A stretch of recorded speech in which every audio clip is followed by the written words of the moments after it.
Namastê. Eu sou a Natália Morgana. Eu sou o Lucas. E esse é o nosso podcast Yoga com Café. E hoje nós vamos falar sobre as principais dúvidas que os iniciantes ou pessoas que pretendem iniciar yoga têm. São as dúvidas bem comuns entre eles que a gente vai procurar sanar aqui com a ajuda da Natália. Isso, a gente selecionou também algumas perguntas que eu ouço muito, das pessoas. A gente vai responder tudinho hoje aqui para vocês. Isso aí. Vamos começar então. A primeira delas é: onde devo fazer minha primeira aula de yoga? Gente, eu recomendo que para iniciantes de yoga, para quem não tem nenhum conhecimento, nenhuma consciência corporal, tente começar presencial com algum professor ou online, mas que seja com um professor que te dê uma aula ao vivo. É muito importante nos primeiros dias, no primeiro momento, que o professor veja você, para que ele possa te corrigir, te ensinar os alinhamentos corretos. Porque eu vejo muito que mesmo nas aulas presenciais, os alunos têm um pouco de dificuldade com esse alinhamento. Então imagina se você for fazer uma aula gravada no YouTube, por exemplo.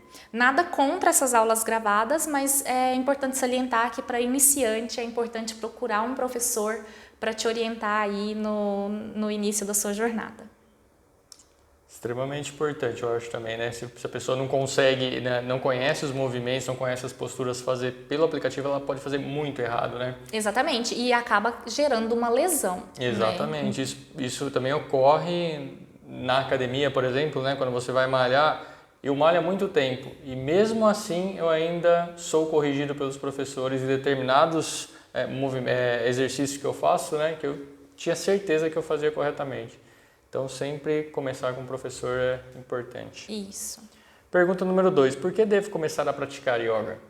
Gente, por que você deve começar a praticar yoga? Todo mundo deveria praticar yoga, Yoga tem vários benefícios, Vamos citar primeiro os benefícios físicos, que como consequência da nossa prática de yoga, a gente adquire mais força, flexibilidade, condicionamento, consciência corporal, mas o yoga não se resume só à parte física, Então a gente também tem bastante benefícios no nível mental, emocional. Então, a prática de yoga, ela traz um autoconhecimento, e com esse autoconhecimento você é mais capaz, além de gerenciar melhor as suas emoções, seus sentimentos, você também alivia o estresse, a ansiedade, você consegue dormir melhor. Além disso, como o principal objetivo de toda prática de yoga é a parte espiritual também. Então, através do yoga, a gente consegue ter uma conexão maior, tanto com a gente mesmo, quanto com a sua espiritualidade.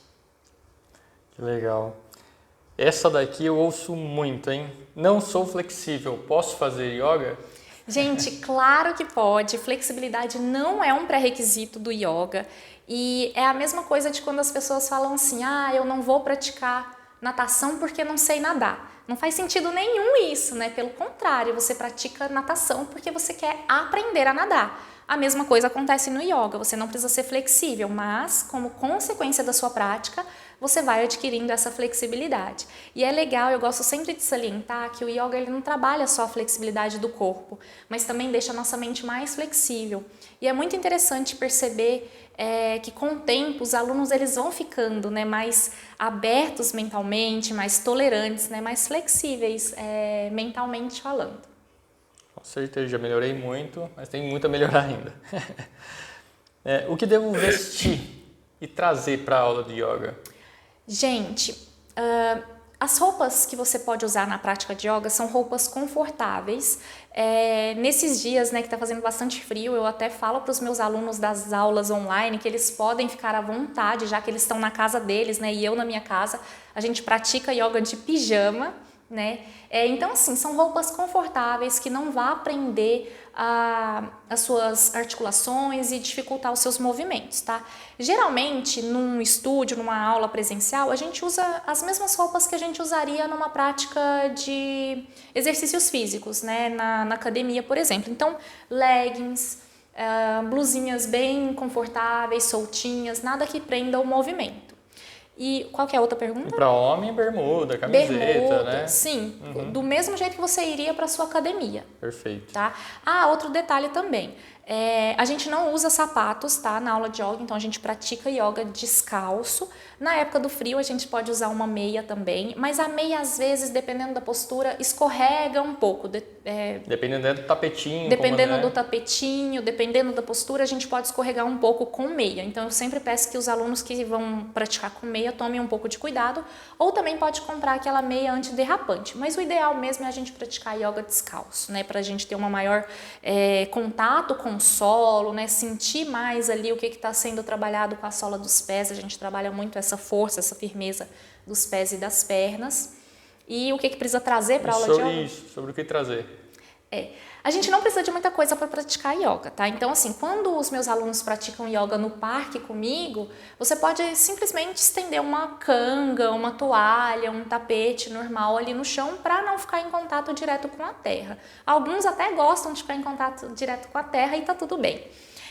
Se você for praticar na sua casa, você pode praticar em cima do seu tapete, ou você pode ter um tapetinho de yoga, igual esse aqui que a gente está sentado, né? Existem vários tipos de tapete disponíveis hoje no mercado, então encontre aquele que vai fazer mais sentido para você, né? É importante a gente testar a aderência do tapete, a aderência do tapetinho de yoga é fundamental, tá? Para a gente não escorregar aí e não ficar desconfortável nas posturas. Outro detalhe. No Shala, aqui no Shala, por exemplo, a gente oferece tapetes para emprestar para as pessoas, mas o ideal é que você tenha o seu próprio tapete, por uma questão de higiene, né? Porque você vai praticar ali, você vai chorar, você vai suar no seu tapete, mas também por uma questão energética, né? O seu tapete, todas as suas coisas têm uma carga energética, né? Então não é legal ficar compartilhando essas coisas com os outros. Muito pessoal. É muito pessoal. E onde eu posso conseguir um tapetinho? Gente, a gente tem aqui alguns parceiros, né, como a Viva Zen Store e a Guile Store também. A gente tem o cupom de desconto que disponibilizamos aí para os alunos e seguidores, que é Morgana10. Então, em qualquer um desses fornecedores nossos, desses parceiros nossos, você pode usar nosso cupom de desconto, Morgana10. E aí lá tem uma variedade enorme de tapetes.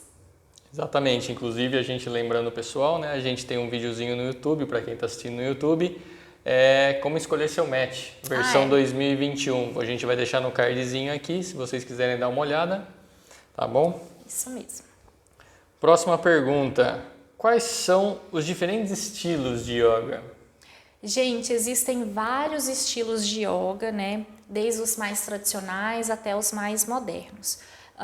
Os estilos de yogas mais tradicionais nem usavam posturas. A gente pode citar, por exemplo, o Karma Yoga, que é o yoga da ação, quando você faz algo sem se apegar ao resultado daquela ação.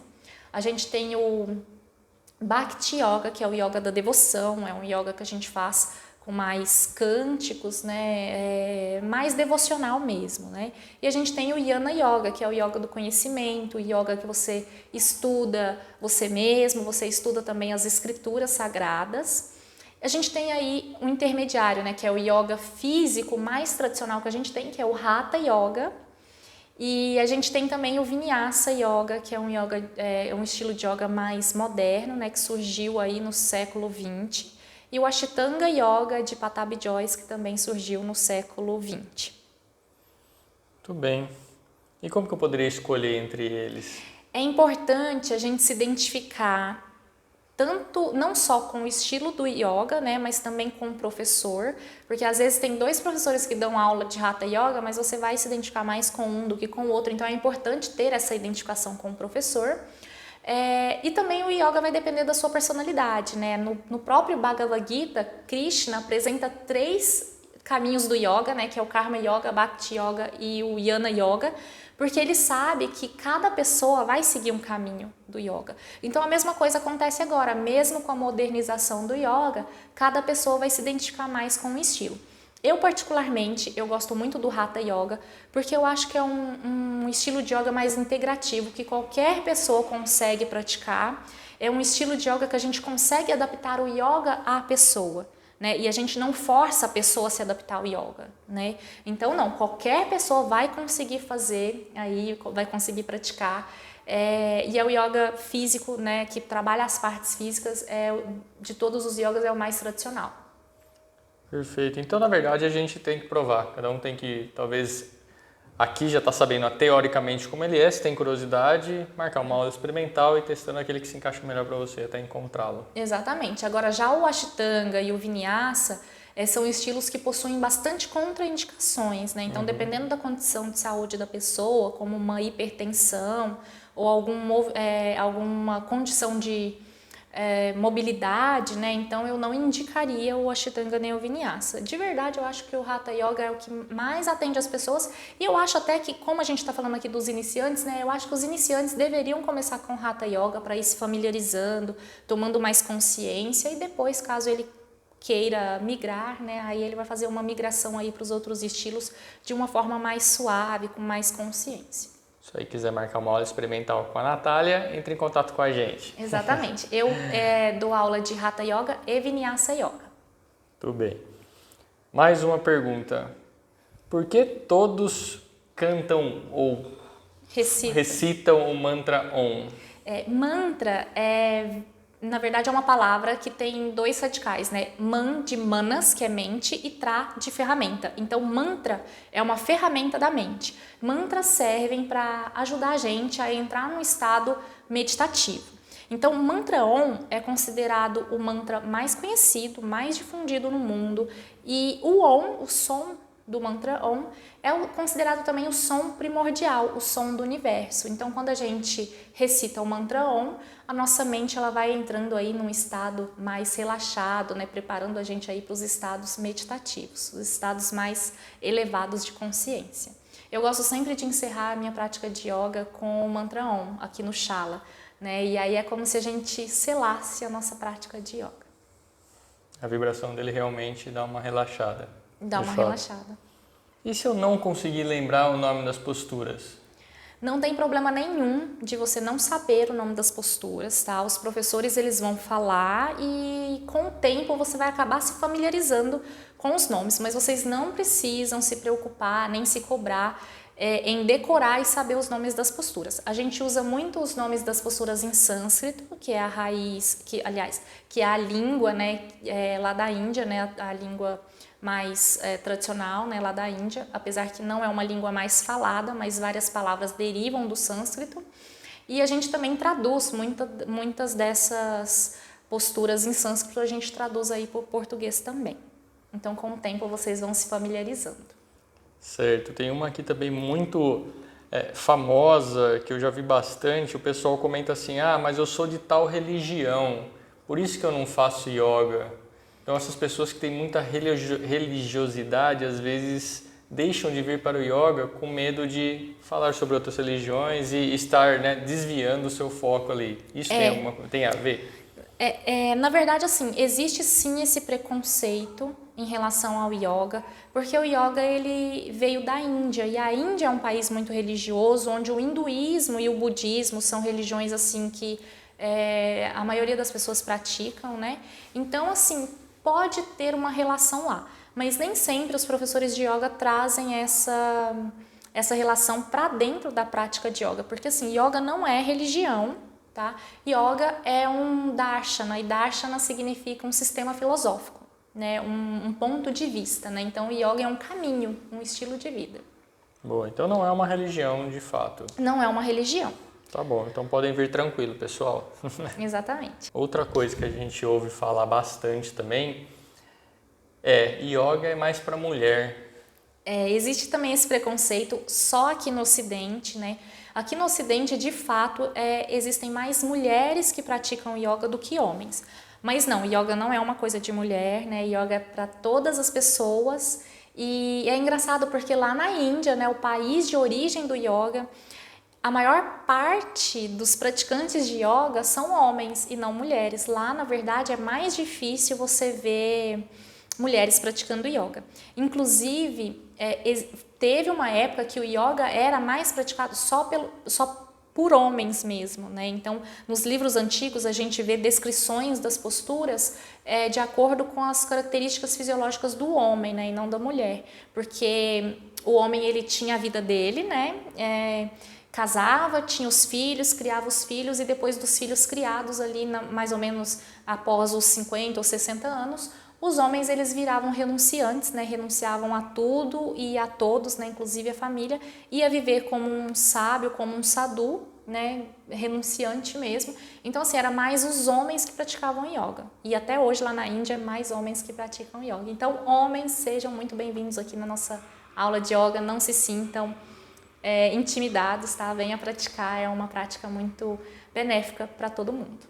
Inclusive, né, um adendo, eu pratico e tem o Nico que pratica, tem o Miliar, tem vários, você Tenho tem vários vários alunos, o Alan que entrou agora, por exemplo. E a gente pode até citar os professores, né? Isso que eu ia te falar, exatamente, os professores de referência aqui no Brasil são homens, certo? Sim, sim. Os meus melhores professores que eu já tive e que são professores referências no Brasil, tá? De yoga, né? A gente pode até citar um que já faleceu, que é o Hermógenes, né? Então, Hermógenes é um professor de yoga muito conhecido, eu não tive a oportunidade de conhecê-lo. Ele foi quem introduziu no Brasil o yoga? Ele foi um dos pioneiros, Uhum. tá? Do yoga aqui no Brasil, ele era lá do Rio de Janeiro.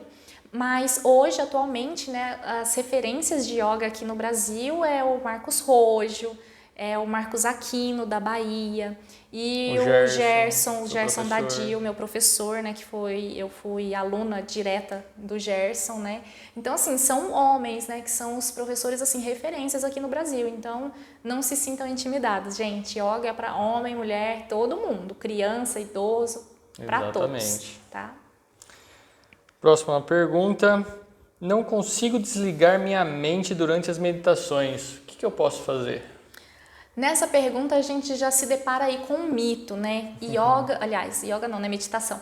Meditação não é desligar a mente, tá? Quando a gente senta para meditar, a gente tem que ter um foco, uma âncora, e a gente vai focar a nossa atenção nessa âncora. A âncora que eu mais gosto de usar é a respiração. Então a gente senta, fecha os olhos para meditar e foca a atenção na respiração, para aumentar o espaço entre os pensamentos, né? Então você foca a atenção ali na respiração e daqui a pouco vem um pensamento. Deixa o pensamento passar, volta a atenção para a respiração. Daqui a pouco vem outro pensamento, o pensamento passa e você volta o foco para a respiração, que é a sua âncora, né? Então meditar é como se você saísse da sua mente, né? Ou seja, como se você olhasse a sua mente do lado de fora, né? Como um telespectador. E sim, os pensamentos eles acontecem, mas você para de se envolver com esses pensamentos, você para de dar corda para o pensamento e se mantém ali focado. Com o tempo, esses espaços entre um pensamento e outro vão aumentando e aí é que acontece realmente a meditação. Mas não se preocupe, os pensamentos eles vêm mesmo, é natural. Impossível cessar a mente assim, né? Você tem que ter um controle, um foco, certo? Exatamente. Outra coisa que eu ouço bastante é o seguinte, tem dois tipos de aluno, uns que vêm e falam que, não, yoga é muito fácil, só aquelas posturas, eles olham de fora e falam, não, só isso aí, né? Não. Acha que yoga é muito parado, né? É parado, muito simplista e tal. E tem aqueles que vêm pro yoga querendo desafio, né? E aí, o que você tem a me dizer sobre essas afirmações? Isso realmente é algo que a gente se depara, né? Eu como professora me deparo o tempo todo, né? Essas pessoas que acham que yoga é parado e outras pessoas que chegam no yoga querendo os desafios, querendo fazer aquelas posturas mirabolantes. E o que a gente acha na internet quando a gente procura a palavra yoga realmente são essas posturas mirabolantes, né? Então, primeiro eu vou falar sobre os alunos que acham o yoga parado.